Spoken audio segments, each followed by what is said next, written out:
Welcome, everybody. Welcome to the next session, and they will be also broadcasted on LinkedIn Live. Welcome the moderator of the session, Professor Danny Deeg. All right. Thanks, everyone, and happy Thursday, and welcome to the panel on accelerating innovation and agility for manufacturing with IoT and machine learning. My name is Danny Deeg, and I'm your moderator for this session, and I hope that your week has been as good or even better than mine, and we are all finishing 2023 on a high note. So thanks, Lucian, and Industrial IoT World organizers for bringing us all together here. And I woke up very excited this morning at around 4:30 a.m. and I was speaking with one of the panelists, and he was also waking up early on. So I say, well, let's get started, because can we get an early start? Because I have so many amazing people in the session today with us. And I want to first acknowledge Snowflake for sponsoring this session. And I'm so grateful to you, our international audience. Maybe you can take a quick second and put in the chat where in the world you are joining us from. So just say hi in your language, or just tell us where in the world you are joining us from. So just a little bit of housekeeping before we get started. So our track today will run for 59 minutes. We will have you out of here on time for the next session. And we are taking some live questions also in the second half of the panel today. So please make sure that you post those questions in the Q&A section, not in the chat, but in the Q&A section. People can also poll and upvote the questions that they are interested. So this is a little bit about housekeeping. So with that out of the way, just like I want to introduce our topic today on accelerating innovation and agility in manufacturing with industrial IoT and machine learning. So my spiel on this is that we live in a world that it's not getting slower, it's even getting faster. So fast is getting faster.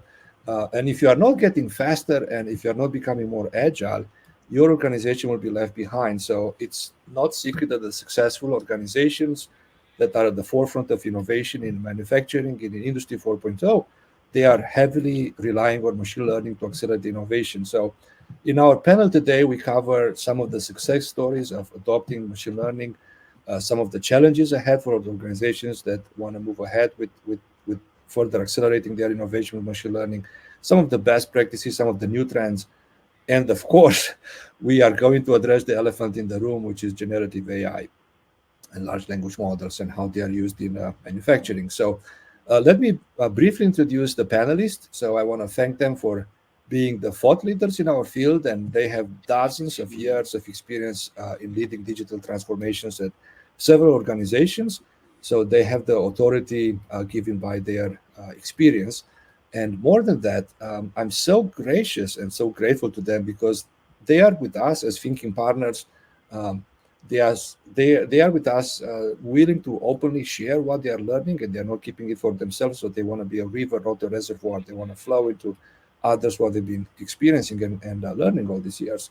So on the panel, we have Tim Gauss, who's a principal in smart manufacturing and business leader at Deloitte.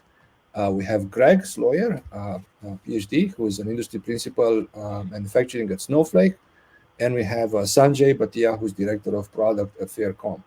And myself, I'm Danny. I'm a faculty at University of Colorado Boulder and the founder and executive director of Industry University Consortium of advancing the state of the art for intelligent IoT systems. So let's get started with the session. Are we ready? Yeah. Right on. Okay. Absolutely. So I want to ask each of our panelists to briefly introduce themselves and tell us what they're the most proud of accomplishing at their organization. So, Tim, can we start with you? Absolutely. So great to see you on. Tim Gauss. I lead the smart manufacturing business for Deloitte, and it's something that we're one of our largest areas of investment as a consultancy. And one thing I am particularly proud of is we've created our own manufacturing facility in which we are producing a product that we are also using to drive STEM education for underprivileged schools. So it has both a purpose, but also a very real way to bring to life the concepts we're going to be talking about today. So pleasure to be with you. I look forward to the conversation. Thank you so much. And I told you, this is why we brought you the people who care about our community, not only are the thought leaders, but also make this world and community better around us. So let's go next to Greg. Thanks, Danny. I'm Greg Sloyer. I'm the manufacturing industry principal at Snowflake. I look at things from the business perspective, and especially around manufacturing and supply chain. That's the area I've been in 16 years in terms of data and analytics and how to apply those to solving business problems, specifically around shop floor, supply chain activities, operations. And prior to that, I spent nearly 20 years in the chemical industry, global supply chains, logistics, and way back when the earth was cooling, it was IT. So broad background in supply chain manufacturing in this space. Thank you. Thanks so much, Greg, for being with us and sharing, so that we, I would imagine those 20 plus years, you've made a bunch of learnings, we have mistakes and learnings, and we don't have to all repeat those, but we can also learn from your experience today. So lots of mistakes, I'm sure. Okay. And last but not least, let's go to Sanjay. Hello, everyone. I'm Sanjay Bhatia. I'm here in Lehigh, Utah. I'm in a good place to be. And currently, I'm working as Director of Product for Faircom, where I'm leading the development of IIoT platform for edge computing and Industry 4.0. My journey with the edge computing and real-time data started like around 6 years ago.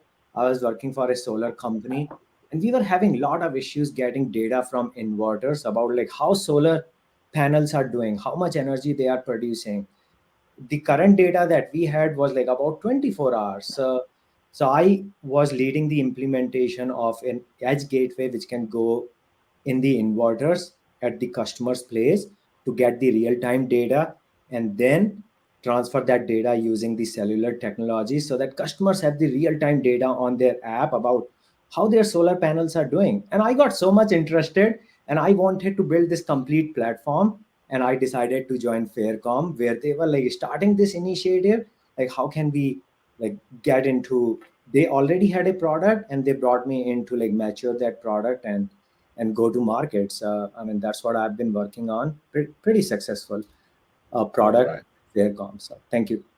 Thanks so much, Sanjay. And I agree, it's platforms. It's one way for us to don't reinvent the wheel, but accelerate innovation. So let's start with some success. I think everyone, we are attracted to success. We want to learn from success stories of adopting machine learning in manufacturing. So I would like each of you to maybe highlight one such success story, maybe at your organization, or maybe something that your organization has been able for your customers.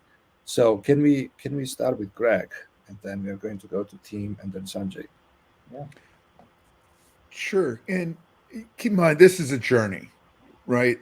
When we're talking about IIoT and the use of ML, to support activities like Industry 4.0 or smart manufacturing, this is a fairly long and complex journey for a lot of organizations when you've got multiple plant sites, multiple lines, different functions in the organization. So really it is from our perspective that incorporation and bringing IT data together, so typical ERP, CRMs, all that, with that shop floor, that IIoT or what we'll call OT types of data, combining those, that's providing that first part under the case where you've got a defined set of use cases in mind. So you're not just bringing it together for the sake of bringing it together, but really starting to integrate that data, supporting those initial use cases, typically starting with visibility is what we've seen.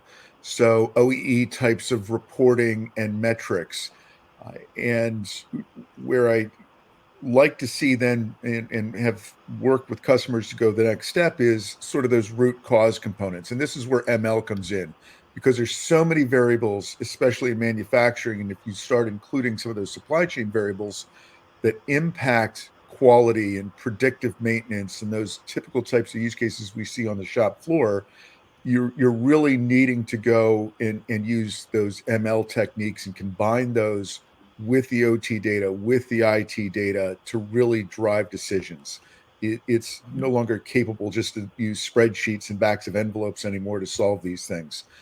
So that's really when we look at the journey and the success criteria is people are implementing and organizations are implementing these. That's the path that we've seen, not so much, I'll say be most successful, but this most typical path for those types of implementations and use. All right.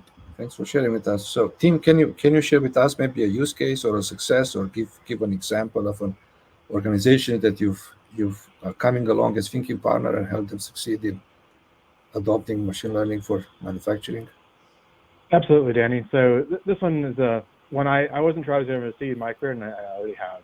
So I grew up PLC programming. We've all done closed loop control along the way, but we actually helped a client recently train a model in the cloud and then deploy it on the edge, because the requirement of the response time, to address a very severe kind of quality defect and predict when that defect could occur and actually slow down the machine to avoid that defect from occurring. And this, it sounds like classic closed loop PLC control type stuff, but the number of variables that were required in that predictive model were way outside of what you could actually process and manage in the PLC. And so it's really, for me, that convergence of the IoT and the OT, edge to cloud, to solve actually a quite costly and quite an important quality problem for our client. So, things that I thought we would see in the future, we're seeing already today, quite frankly. Mm-hmm. Yeah, thanks for sharing. And indeed, we are way beyond the days of spreadsheets and keeping, the amount of data and complexity of the data. It's something that it's way beyond that level. So thanks for sharing that. So Sanjay, what's a story? How are you helping your customers? Yeah. So, first of all, how, our strength lies in data collection, and then standardizing the data, and then make it available for machine learning. So one of the example which comes to my mind is, on the factory floor, they have subsections where they were trying to understand the power consumption of each area, and then detecting when the power consumption is going above the limit, or what are the instances that the power consumption is not within the limit. So they were trying to understand. One of the problem was they had multiple meters from Schneider. They were consolidating all those meters into a master meter to understand total power consumption. So first challenge was, out of this master meter, how do you recognize that what floor on the factory is this sub data coming from, right? Okay, so adding the metadata to understand what's going on, and then once the metadata was all collected, this is factory floor 1, this is factory floor 2, and then passing on that data to detect the anomaly of the power consumption. We are seeing on the factory floor 4, there is lot of current which is abnormal. Okay, that was using federated machine learning. So Tim, you talked about training the data on the cloud, training the models on the cloud and then bringing them to the edge. What we ended up doing was other way around, train the models using federated machine learning on the edge, then send those models to the cloud, and then bring the final models back to the edge layer. So so that was something very successful. Yeah. Wow. Yeah, thanks for sharing that. And I'm happy that, Sanjay, you already started talking about some of the challenges, right? With federated learning, you have the issue of privacy, and we cannot send all the raw data on the cloud. And someone was already asking on the chat about what are some of the challenges of using machine learning for IoT use cases today in manufacturing. So I'm just wondering, we already talked about one. What are some other challenges? Maybe Tim, you can start on this, and then we go to Sanjay and Greg. Yeah, so I'd say the number one challenge that we see is the scalability of these solutions, which is being driven by the underlying data model itself. Anyone who's lived in the manufacturing world knows that we weren't very good at keeping things standard along the way. I had a client once who said, I've got 1,000 lines globally, and I think we took personal pride in making every single one of them different. And that's just pretty common in the world that we all live in. Yeah. And so if you don't get that underlying data model right, the scalability of the solutions is very costly, and that's obviously going to hold back the progress.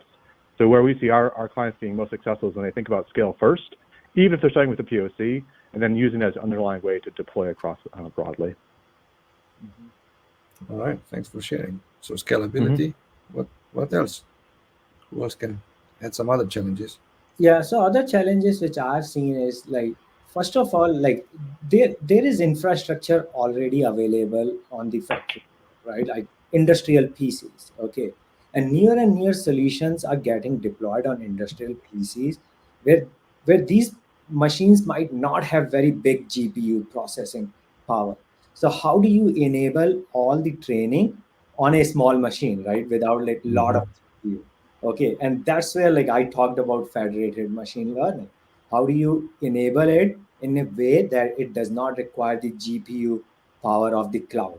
I mean, yes, you can do everything on the cloud, but like not many companies are comfortable there, like you mentioned. Yep. So that would be one of the things. And then second one is definitely, I mean, I would say like identifying what like cause versus correlation, right? I mean, as in everything in life, like what is causing it versus correlation. So identifying the feature sets before, like these are the like important tags which are coming from this meter or this machine, which might be important to understand like the anomaly. Okay, so that is very important. I mean, it Mhm. requires like very good domain knowledge. I mean, so I have to work a lot with the experts on the factory floor. Mhm.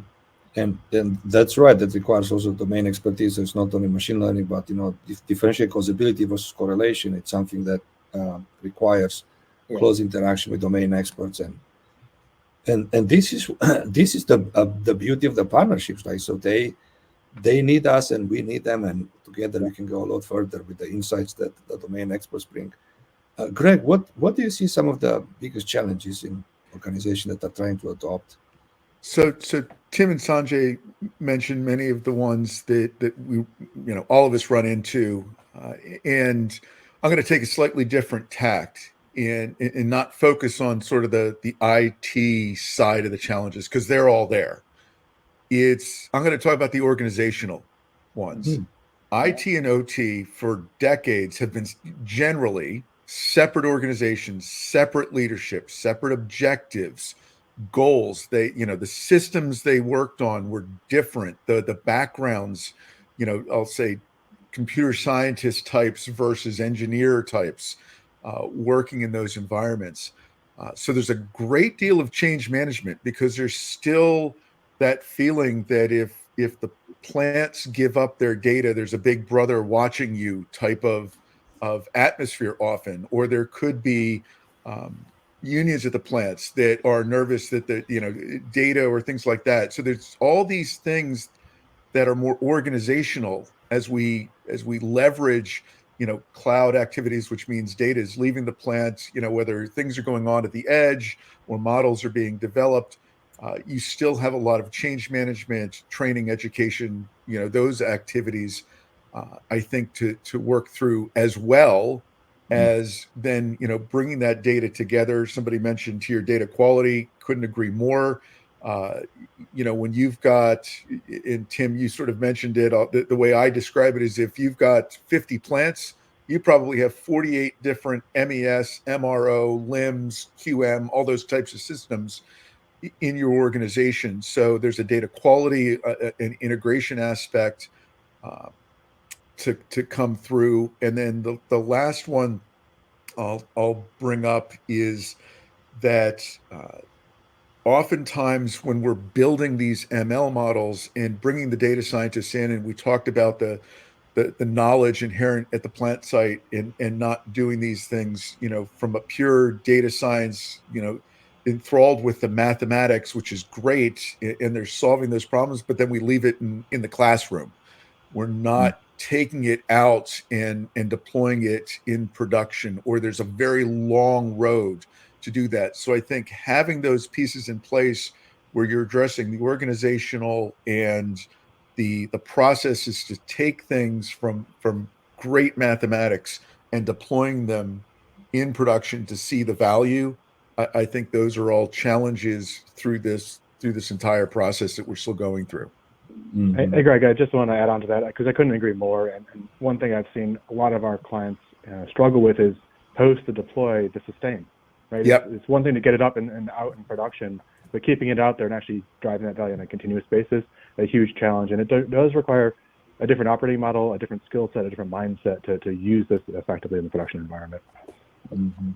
Yeah, I mean, yeah, I would agree with both of you. And then the other challenge is like always like different types of machines. I mean, even on the same factory floor, there are machines like which have Modbus data, machines which have OPC-UA data, MQTT machines. Okay, like all this hodgepodge of machines, and there are different systems implemented to collect the data from those. I mean, that's the nature of the beast, right? I mean, so you have to you have to tame that beast and like consolidate all of the data, standardize the data, and then you would be successful. So That's right, and I agree with all of. And I think Sanjay, what you said is that you need to be a world-class champion in so many aspects, right, of the technology on the machine learning and data modeling side, but also on the deployment, on the edge, on the on and Tim, you mentioned on scalability. So there's a lot of systems, there's a lot of machine learning, there's a data science, there's a lot of maybe even computer engineering and networks and right. And this is where organizations, it's very rare to find all of that talent housed in one single organization. So this is where partnering with organization like yours, it can enable them to go and conquer all those challenges. And it's if something we learned through COVID and coming out is that together we can go a lot further through partnerships and leveraging each other's strengths. Mhm. Right on. And Greg, I couldn't agree more, because we are technologists. We are all excited to talk about the technology, but then you say, well, it's in the end, it's people, right? It's the people who are enabling. They say it's Internet of Things, right? But actually, it's the people who enable the Internet of Things. Like and I love how you said let's not forget about that. So what are some of the best practices that you've seen the most successful organizations that you've been working with? What do they follow when they are adopting industrial IoT and machine learning and moving faster than others? What are they doing well that some of the people in the audience today can learn from? So let me start with Greg, and then we'll go to Tim, and we'll end up with Sanjay. Wow. Okay. So best practices, and we've talked about a lot of the challenges. So there's a number of different things to look at. I think one of the cautious components is don't just spend years and projects and dollars bringing data together with the hope that at the end of that process, people will know what to do with the data. Mhm. So we called it the build it and they will come type of approach. There is a component of building that data foundation. Absolutely. Bringing that data together, having that strategy and that plan, but do it within business context and prioritize how you're focusing on that data, whether it's the quality aspect, whether it's the speed of integration and all that, so that you're looking at what's the business trying to solve. Is that manufacturing efficiency? Is that labor sides of things? And a lot of folks, organizations, what I've seen is, okay, they spend, Sanjay, you just went through a lot of the different protocols, and it's like, okay, we have a plan now. We have all that data coming in from SCADAs and PLCs and all that. And then they go, well, we want to solve predictive maintenance. Well, predictive maintenance is just not sensor data. It's MRO data. It could be HR data on shifts and training and so many other things that come into play. And you think that, okay, I've got that data in, now I can start running ML on it. It's like, nope, you still need a lot of X and Y variables to put into those algorithms. So I think understanding the context, working with the businesses, aligning those to the prioritized business objectives and use cases is really critical, so that you're not bringing data together for the sake of bringing together, but focusing on how it's going to be applied, working with businesses. That doesn't mean to say that the business, the engineers, all that, know everything they can do with that data before you start. But having that strategy that's saying, we're focusing on these areas, we're integrating that data, we're bringing those components together to solve these types of problems. So we need these capabilities, whether that's ML at the edge or in the cloud, the organizational components, the training, all of that really comes into play as we look at the successful ways to implement this. Yeah, thanks so much for sharing. So, a wise sage, Stephen Covey in the 7 Habits of Highly Successful People was saying, start with the end in mind, right? So you're telling us, if you start with the end in mind and think about how the data and how the people come together, people are still going to make mistakes, but they're going to make fewer mistakes, right? Or learn from others. And Tim, what do you see some of the best practices? What are some of the mistakes maybe that you've seen organization recover from and say, this is we see as a best practice across the industry? Yeah, a couple of things. One, adoption of these solutions is always a challenge. That's true for almost all kind of new tech, but I think it's particularly when you get into the more advanced side. And so the folks who think about the actual use, the persona who's going to use it and how they're going to use it and the outcomes they're going to drive with it in the very beginning tend to have a much better adoption curve and a much higher success rate. Kind of correlated to that, by the way, is thinking about how that solution, everyone starts with some sort of pilot or initial use case. That's how they have to start somewhere. But thinking how you're going to take that initial starting spot and move it across the organization is also really important as well. Too many times we see people get quote unquote stuck in pilot purgatory because they spend all the time doing the one just right and they couldn't figure out how to take it out beyond that first initial use case. And the last thing I'd add is people tend to underestimate the infrastructure sides and needs to make these solutions really work. And so the folks that are most successful in actually getting that entire cost curve calculated properly and that true ROI, take that really hard look at the infrastructure required for the overall solution set, and put that into the initial thinking. So, it's kind of embarrassing to say, but I've seen a client running 6 miles of Cat5 cable over, 2 week sprint because they just didn't even have Wi-Fi coverage in their plant. Now, why they run Cat5, that's a whole different conversation. But let's be honest, you have to think about these things up front. Again, start with the end in mind. So more things to think up front, right? And again, how can someone think about all the, so looking back in the retrospect, say, we should have thought about that, or we should have, right? But how can someone think ahead of time? Well, I guess they can make a lot of mistakes, and they can say, well, we should have thought, or we should have retrofit this, and they start retrofitting and fixing a lot of those mistakes, or they can come and partner with you and say, this is what we have seen successful organizations do, and let's try to avoid those mistakes. Sanjay, what are some of the best practices you've seen from your vantage point? How to avoid all these pitfalls, right? Then you like bring very good points. Ask better questions, okay? Questions, okay? So one of the recent projects I have been working on, the need was, I have Allen Bradley's PLCs, okay? I have these Modbus devices. I need to collect the data, okay? So the customer is using us for collecting the data and then storing the data. Okay, then better question, I started asking them on the calls, what are you trying to achieve with the data? Okay, what is your end goal in mind, like you mentioned, right? So what they are trying to do is calculate the overall equipment efficiency, at the machine level as well as at the plant level, okay? And their end goal in mind is to have this complete machine learning model set up, very complex project, okay? But then my goal was keep it simple and utilize the latest technology. So one of the good things which I have been able to do is okay, you collect the data, but how do you get the value out of that data rather than just collecting the data, standardizing the data? That's where I started exploring. In past 1 year, lot of AI has changed completely. You don't need lot of data scientists, a very big team to do initial machine learning. If your goal is just to understand the overall equipment efficiencies and quick anomaly detections, utilize the latest tool. Okay, so what I mean by latest tool, we have all heard of large language learning models, right? Chat GPT, but that's mostly Chat GPT.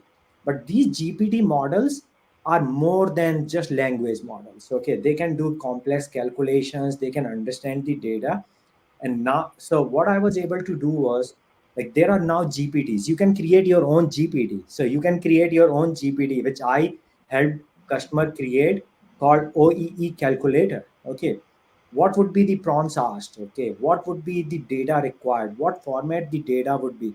So don't make it complicated. Once you have the data, just pull it in the Excel sheet, because your end goal is just to provide to your leadership what's the OEE. So put that data into these GPTs which you have already created, right? I mean, with the help of the new AI, generative AI that we talk about. And boom, you have the OEE and you have the experts who can just verify. I mean, just a point of caution, these models are not always right. I mean, machine learning models have never been like 100% accurate, but they are like fairly accurate. So I mean, experts can still verify, but that can bring down the cost of implementation from, like, say a year to, I would say, a month. I mean, really, I mean, these models are so powerful. Yeah. I mean, that's what my latest implementation is. Like, create your own GPTs, put the data in whatever format you have. Don't wait for the perfect solution, like, oh yeah, we'll connect with all these open AI APIs and everything. So just start somewhere and get the value quickly. So yeah, that would be like, keep it simple, utilize the latest technologies, get the value out. You don't have to be perfect. Yeah, thanks for sharing. And I'm happy that you brought the elephant in the room, because we are going to talk about that. But before we do that, let me remind the audience to start. So I see that people started typing questions in the Q&A. So there's also a feature in the Q&A where you can go and upvote some of the questions, so that, you know, if we run out of time, we are going to prioritize based on your vote. So there are already 1, 2, 3, 4 questions there. So you can add our questions or vote on the questions that other people have put there so it's in the Q&A session in the web browser. So let's talk about the elephant in the room, the generative AI and large language models. So what are some of the use, like, of course, everyone talks about this, you know, in the high-tech scenario, but what are some of the use cases where you see LLMs being currently applied on the shop floor in, you know, maybe with manufacturers, or maybe you can talk about some future use cases that excite your imagination. So I would like to hear both perspective, what you see happening right now on the floor with adoption of generative AI, but also maybe you could give other people some ideas of what they could do that they are not yet thinking about. And yeah, let's start with Greg, and then we'll go to Sanjay, and then to Tim.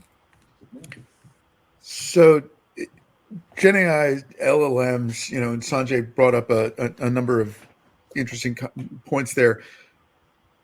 If this webinar was done 3 months from now, I'm sure our answers would actually be different. Sanjay brought up, this technology is changing so fast.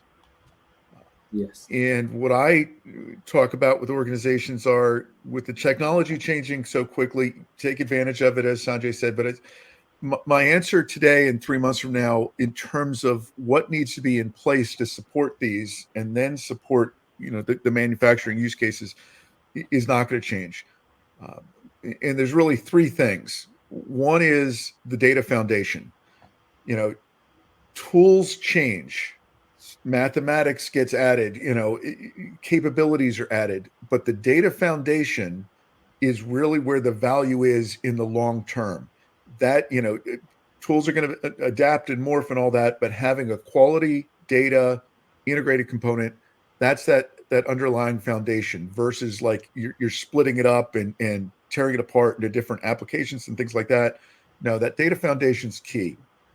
Second is, especially with the technology, and I know organizations which actually, you know, shut down access to different GPT engines, LLM engines, is security, is thinking about how, from a, you know, in movement, at rest, who has access, what, you know, is being, how it's being deployed.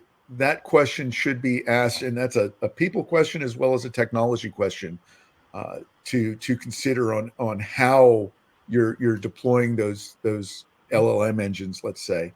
And the third, believe it or not, is training and education.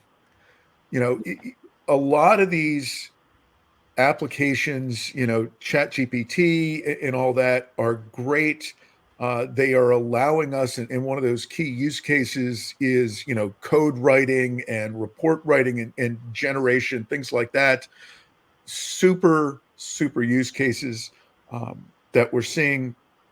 But, and it's designed to simplify that creation so that you don't have to have as much Python code knowledge or knowledge on generating reports. This is going to be that foundational component to drive that. Super. But the training and education for how to ask the questions, how to interpret the results, as Sanjay said, not all of these, originally, and when they talk about hallucination and things like that, if you force some of these engines to answer questions that they're not designed to answer, they're going to want to give you one. And, that's just the way they're designed to be. And you can control some of that, but then that's somebody who has that knowledge who's controlling how it's going to allow the hallucination or answering and things like that. So I think those three things are critical to set the stage for how organizations then are applying and adapting. And as you go through that, then I think the use cases in manufacturing are really starting to explode. I mentioned the code generation and things like that. So there's much more ad hoc capabilities that are extending out beyond the typical IT organization. So that, that's one area, and I think we're seeing a lot of progress in. From a manufacturing, sort of, I'll call it shop floor type perspective, when you've got so much documentation, and I'll talk about the text side of things. There's documentation from how the plant runs, there's standard operating procedures, there's maintenance records, all of those things. When you've got somebody in the plant who's been there, 20 years, knows the shop floor, can, look at something and know it's vibrating the wrong way, great. This is not taking anything away from them, but somebody who's less experienced, who needs to come up as quickly as possible to be able to do that, rather than, having to search and traverse through reams of documentation. This is where LLMs are sort of up leveling those folks to more quickly get through, let's call it root cause types of, or cause and effect types of analysis. Again, it's not perfect. We're going through the documentation. Nothing's going to take that experience away, but really supplementing those capabilities are one of the key areas of seeing, and that's where the LLMs really come into play across large amounts of documentation. I think, and I know we're going to get into, where do we see this going? As Sanjay said, we're starting to see more of the analytics components. So LLMs were designed more for the text-based components. If you tried to ask it very complex, non-spreadsheet types of math where it was, average or sums or totals, the moment you started getting beyond that, LLMs were not really designed initially to answer, correlation questions or, necessarily forecasting questions, those predictive analytics types of questions. Well, I'm starting to see those blend together. I don't think we're at the point now broadly where you're seeing deep analytics, but there are groups that are bringing those components together so you can ask more of those analytical questions. Why is my OEE doing something? And it's got enough models behind it to start answering those types of questions. So getting beyond, I'll call it the text types of analytics. Oh, I love that. I love you're saying that it's leveraging the field, right? So people who have not been trained as professional programmers, you need to do a lot of end user coding on the device, or I loved your use case with summarizing documentation, summarizing, a large amount. Like, of course, it would be best to have the 20+ year experience, someone who has that kind of experience to have that, right? That's the best. But many organizations don't have that, or those people have moved on. And how can you access that vast amount of knowledge? And this is what summarization. Let's see, Sanjay. What else do you see? What currently, or maybe like in the future? I would take some of the points which Greg mentioned because I agree with most of them, right? I mean, Greg, you mentioned about privacy, right? I mean, that is one of the concerns of privacy. Like, oh yeah, like yes, you are a proponent of edge computing. At the same time, now you are asking me to send the data over to these GPUs, which can like take my data. So yes, I mean, you have to understand the use cases in the context of the organization. Not all organizations are worried about their data going to the cloud. At the same time, like if you use the APIs, right, like the open AI APIs, they promise you, I mean, legally that they will not use that data to train their models. So it means your data is safe. If you use their front end, right, I mean, the GPT's front end chat GPT, then they can utilize your data, but not with the API. So that's one thing. The second is, even then, if you are concerned, there are other LLMs besides like the open AI's LLMs, right? I mean, Meta came up with this llama, right? Like they have code llama, they have like open llamas, which are on premise. Like you can download and then you can start training those models with your own data. So and they are like as easy as the GPT chat GPT model. So what I'm trying to say is like you don't need to hire like data scientists, data engineers just to get started. Okay. But that does not mean that it's going to replace the need of all these engineers, all these scientists. No, what I say is this is a world of AI with HI, right? Like artificial intelligence with human intelligence. Okay, you have to combine both of those. Right? You cannot like automate everything with AI. I mean, I personally use AI a lot. Really, I mean, in my current job, like to help out my kids with their assignments. Okay, like I use it. I mean, it's the new world. So Yeah, what yeah, yeah. I'm seeing is like, yeah, I mean, AI with HI don't replace humans. I mean, make them more productive. Okay, so otherwise you will run into like challenge of like, oh, like OT IT divide was already there, and now people are concerned. Oh, if you utilize all this thing, am I going to lose my job? No. Now you are able to clone yourself. Like always, we have wished like, oh, if I could clone myself, yes, you can actually. Mhm.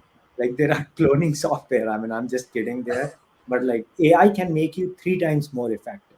Okay, to do the thing. So I mean that, and then data insights, like you have to see the value versus feasibility of every use case. So data insights, right? I mean, high value, high feasibility. Okay. The second use case is the quality detection, like visual quality detection, right?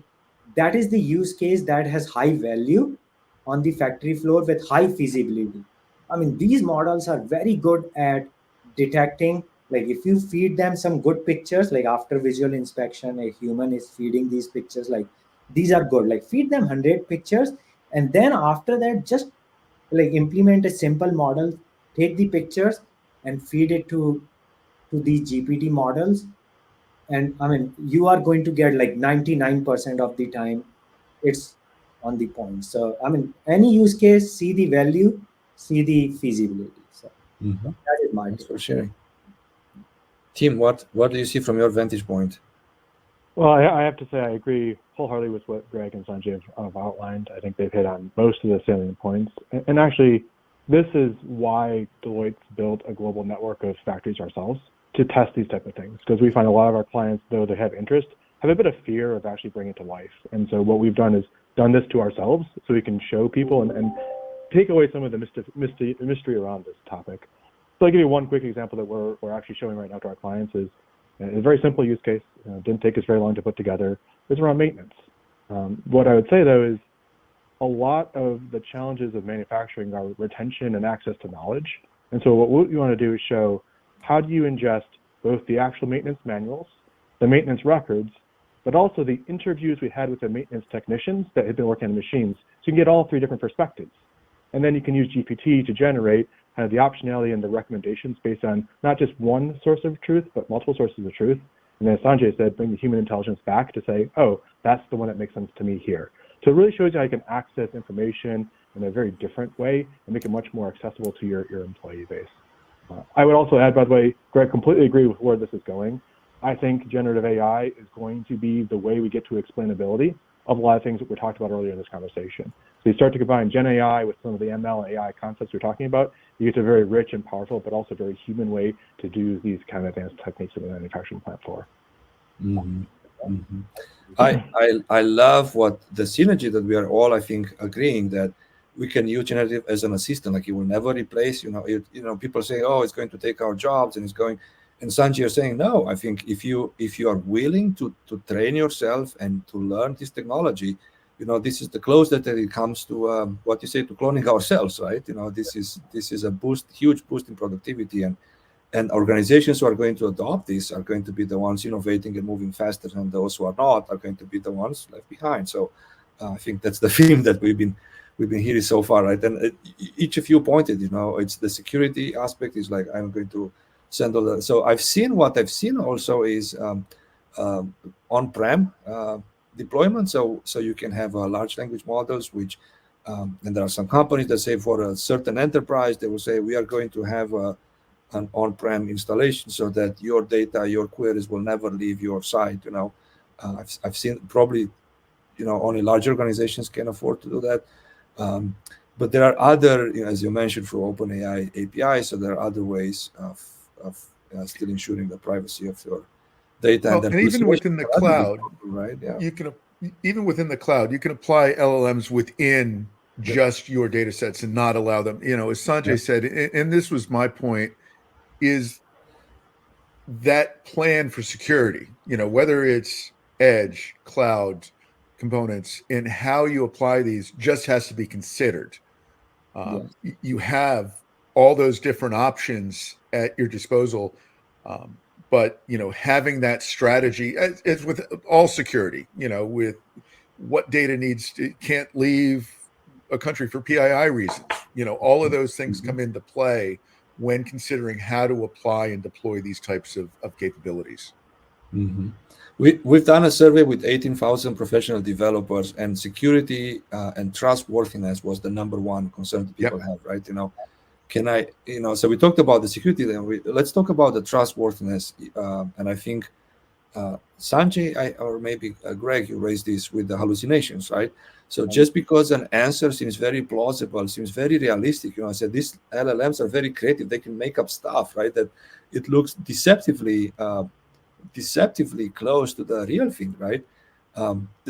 Talk a little bit about hallucinations. And this is what, again, the humans is not out of the picture. This is what you need a human to look at this as. This is an assistant that sometimes, drinks too much coffee or drinks other stuff and or smokes other stuff and starts hallucinating, right? So how do we go about dealing with the hallucinations that LLMs are known to produce? So there's, and Tim and Sanjay, you probably have, different ways of doing this. Part of it you can control now, right? When a lot of the open source ones came out originally, there was less controls around this. And as I said, I'm going to tell you about an experiment I did 3 or 4 months ago. I won't mention which open source, GPT engine I was using. But I just fed it in typical like sales and operations planning types of data that you would see from a spreadsheet. Not huge amounts, just I made it up. I forced correlations in the data that I knew was there and started asking those questions, after I loaded the data. And actually, I thought it did very well in knowing what type of data. It said, this is S&OP data, and then it gave me a dissertation on what you can do with S&OP data. Great. But then I started asking, like, is there seasonality in the data? And it first wants to give you answers on definitions of seasonality. And again, things have gotten better. This was 3 or 4 months ago. I'm sure everything has changed in the world. But when I started asking it for correlations, and to calculate correlations, which is really not designed to do well, at least at the time, the first thing it would do was give me Python code to actually calculate it. Super, if that's what you wanted. But I said, no, give me an answer. And now we start the hallucinations. It gave me an answer. And I said, are you really sure that's the answer? And then it gave me another answer, where I'm looking at the spreadsheet and I know the answer. So, and that doesn't mean it was bad. It just means I was using it for the wrong thing. But this is where that training and education of what types of questions is it really going to do very, very well at, summarizing and identifying across thousands or tens of thousands of pages of documentation and interviews and things like that, and make, here's our top 3 recommendations. When I summarize, it's really good for. Yeah. Now you start getting into more of that math. And at the time, it wasn't really designed for that. My understanding is, and I've not gone back and done the same experiment, it's gotten better, but that to me is a great example that I found with that hallucination kind of component. I'll add on one thing to that, because I agree exactly with Greg said. But a lot of this comes down to what we've done a study on this as well. The trust of a supply chain organization with its employees is paramount to its, or very highly correlated to its success. And so if you present and deploy these type of tools in a way where your employee base is looking to break them, they'll find a way to break them. There's just no doubt about that. But if you kind of properly position it for the reason why and how it's an assist and make their lives better, then I think you're going to find a lot less people trying to find the wrong answers. Now, you're going to have a few things along the way, but creating the right deployment model is really important to successful kind of use of these tool sets. Yeah, absolutely. Yep. And I have a little bit different take on hallucination. Okay, so these models are behaving as if they are real human, and humans also hallucinate, right? Okay, so then there are solutions like which we, like as a organization, as an individual do. We take second opinions. We form a team, right? Team of like people who are handling the critical projects. Like whatever one is doing, another one is reviewing it and saying, no, this thing is like, this is like what? Like you are hallucinating. This is not how it works. Like this is how it works.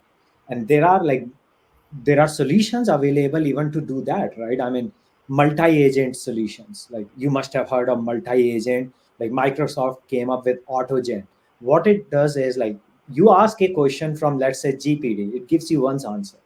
Okay, then it takes that answer, gives it to another LLM and says like, detect the percentage of like hallucination, like they call it reliability, okay, like security of the data, like check for like offensive things in the answer. So like these agents are talking to each other and then finally giving you one answer.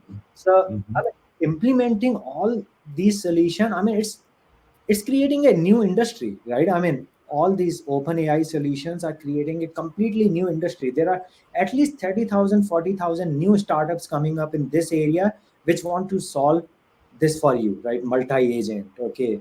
Remove the element of doubt, like how a real human do, okay. So there are solutions in place and I think it will just get better, okay. So start with something which is not critical. I mean, you can start implementing for like say some data insights where like there is no like life and death situation, right? I mean, that kind of thing. If you are implementing these data insights on the factory floor for like reducing the accident, no, you don't want to do that right now. That's the human life involved there. Okay, use it for other purpose. Even if there is some error, you put the human intelligence and do it. I mean, that's my take on it. And then like thinking about a year ago, like I talked about like data inside use case, right? Where we were able to create the metadata for each of the Schneider meters to say like this meter is on like factory floor 1, factory floor 2. I would not do that now. Okay, what I would do is put all this raw data which is coming from this master meter into the models and say like segment them, okay, like segment different meters out of, so it can find out like all the commonality of the tag and then give it to me and then I can verify, like rather than 1 month implementation, I'm sure it can be reduced to 2 weeks. Yeah. Or- Yeah, that's Sanjay, a great you reminded leverage me- consideration. I'm sorry, Dave. You reminded me several decades ago, there was a forecasting method, and it still exists, called Delphi. And essentially it's, you put a bunch of experts in a room and they agree on a forecast number. And people thought that was more accurate. It's like, it's not necessarily more accurate. It just means everybody agrees to it. Yeah. So this is the sign of a great panel that I have a hard time stopping. Like once we got started on genetic, maybe we should have started with that question. This can go on forever, and there are also questions on chat about generative AI. But we have to come to conclusion. So let me take one of the other questions on the chat. Ishan was posting on LinkedIn about what's the best platform for industrial IoT. And I want to slightly rephrase, because I don't think there's a best platform. Maybe one of you can give a recommendation on how to choose a good platform for industrial IoT. And then I wanna wrap up the session, and I'm going to ask each of you to give your takeaway from our panel today. So could one of you give some insights on how to choose a good platform for industrial IoT? Yeah, understand your business, really. Understand where you are right now. Okay, there are already like SCADA, MES systems which are collecting the data. Like, what is it that you need? Like, start with the end in mind. Like, Danny, I love that point. Start with the end in mind. Right now, what are you struggling with? Okay, like, is it the multitude of machines? Okay, like, do you have the standardization need, or what are you trying to do analytics? Okay, like, what are you trying to achieve? Then I give the recommendation, right? I would say like our platform is better, right? If you have the need to collect the data, standardize, transform the data, it's like very very like difficult question to answer. Unless I understand their use case, and then like what are like ultimately their goal, then I can answer that question better. So And they can Sanjay, they can reach out to you, right? To you and Greg and team, and this is what the organization will do as a thinking partner. You'll be working with them on what are their challenges, what there's end in mind. They will help them, you'll guide them towards the best platform. So I'm just looking at the time. So very brief, 20-30 seconds each of you. I want each of you to give a takeaway, concluding message, and then I'm going to announce the next session, and we'll let the people move on to transition to the next session. So starting with team, Greg and Sanjay. Very briefly, this is truly the future is here with us. You have to think the end in mind. Don't be afraid to get started. And there's a lot of value that can be unlocked along the way. So I think you should all be excited about the proposition of what we talked about today, and how easy it is to get after it. Yeah. Thank you. Yeah, my final thought is like embrace these new technologies, but still plan, like still keep the end goal in mind. You want to move fast as well as slow. It's like it's a very delicate balance, and every use case is different. So look, find a good partner. Really to work with you, who can ask good questions with you, and suggest good IoT platform, or like work with you to like solve your problem.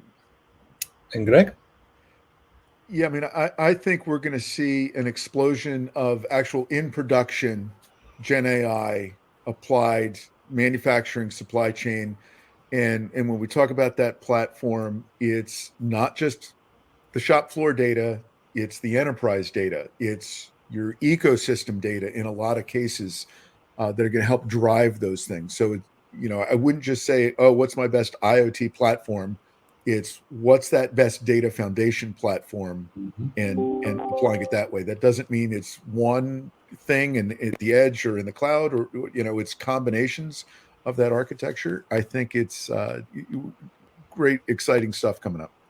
Thank you so much. And on that note of great, exciting stuff coming in 2024, let's all say goodbye to our audience today and to 2023, and welcome 24. And I want to encourage everyone else to move to the next session on standards and interoperability. Thanks, everyone, and see you in the next session.